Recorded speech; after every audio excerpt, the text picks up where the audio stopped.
Shir is dedicated Lila Nishmas Racheleya Bas Rav Chaim Tzvi.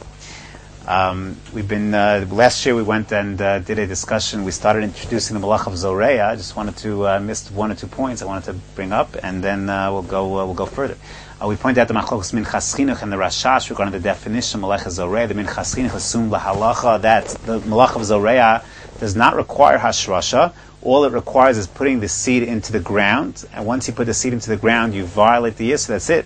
Doesn't need hashrasha whatsoever, and therefore the nafkamina lahalach is going to be if you pull it out of the ground even before hashrasha, it doesn't make a difference. You'll have violated an isur d'oraisa of Zoreia just by putting the seed into the ground. And the Rashash disagrees, and the Rashash says hashrasha is a necessary t'nai in the isur of Zoreia. Now the hashrasha obviously does not have to happen on Shabbos itself, but it is necessary for the isur, and therefore if you pull the seed out before hashrasha is realized, before hashrasha is accomplished, you will save yourself from an isur d'oraisa. Halacha, we didn't mention how we passed in this machlokas, and it's a major machlokas haposkim, and therefore if for some reason a person does plan something on Shabbos, it is definitely recommended after Shabbos or even on Shabbos itself to pull it out. Now even according to, that's going to save you from an isur d'oraisa according to Rashash, and that's why we go ahead and do so.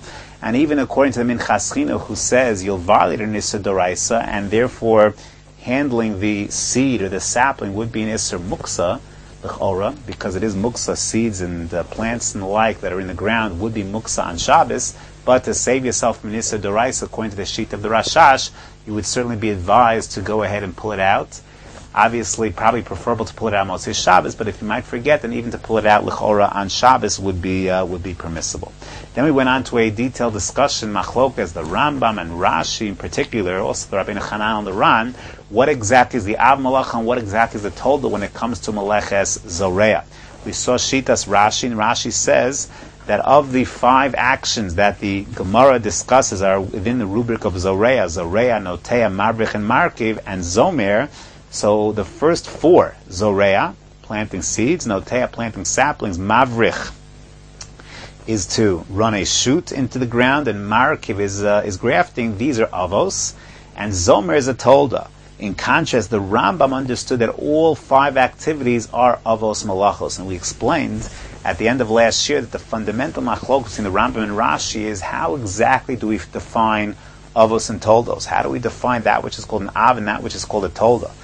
Rashi says, and as we've discussed in the past, that when it comes to malachos, in Hilchos Shabbos in particular, is every malacha has a pa'ula, has an action, and it has a tachlis, has an agenda, a maleches machsheves, the goal of the malacha. When it comes to the malacha, again, 2 things, the pa'ula and the tachlis. What defines the av malacha? So says Rashi, what defines the av malacha is if you have an activity that shares both the pa'ula, the action, and the maleches machsheves, then you have an av malacha. If, however, it does not share either the pa'ula or the totzah, the tachlis, the maleches machsheves, then you're going to be knocked down to a tolda. For example, Zomer, says Rashi, is a tolda. Why? Because what is the pa'ula and tachlis of meleches zoreia? The pa'ula is taking something that's not mechubar lakarka and making it mechubar lakarka, attaching it to the ground. Seeds, plants, shoots, branches, taking something that's not mechubar and making it mechubar, that's the pa'ula. What's the tachlis? What's the goal? What's the maleches machsheves?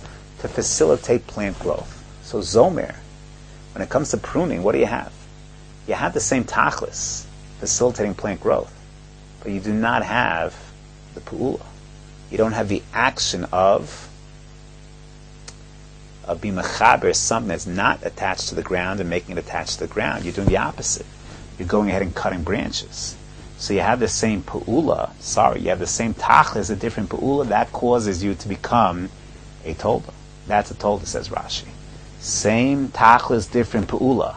When you go ahead and water a field, Rashi writes, that's a tolda. Why? Because what's your goal? Your meleches machsheves is to facilitate plant growth. That's the same as the malacha. But you have a different pa'ula. You're not attaching anything to the ground, you're watering. That causes you to become a tolda. We saw in prior shiurim that if you have the opposite, you have the same pu'ula with the different meleches machsheves. For example, the case of megabing gvina, making cheese, which is a Toldot bone. So when you layer upon layer of rennet and cheese and so forth to make a block of cheese, the pu'ula is taking piece by piece by piece and making a structure. But the tachlis is not for a building, it's for a block of cheese. And that's a very different tachlis, and therefore that's going to have a status of a tolda as well. That's the shita of Rashi. It comes on the Rambam. The Rambam says Zomer is an av malacha. Why? Because according to the Rambam, the pu'ula is not critical. The definition of the avos malachos says the Rambam is all centered around the meleches machsheves, the tachlis. And since Zomer shares the same exact meleches machsheves and tachlis as Notea, as Zomer, Litzimuche Ilana, to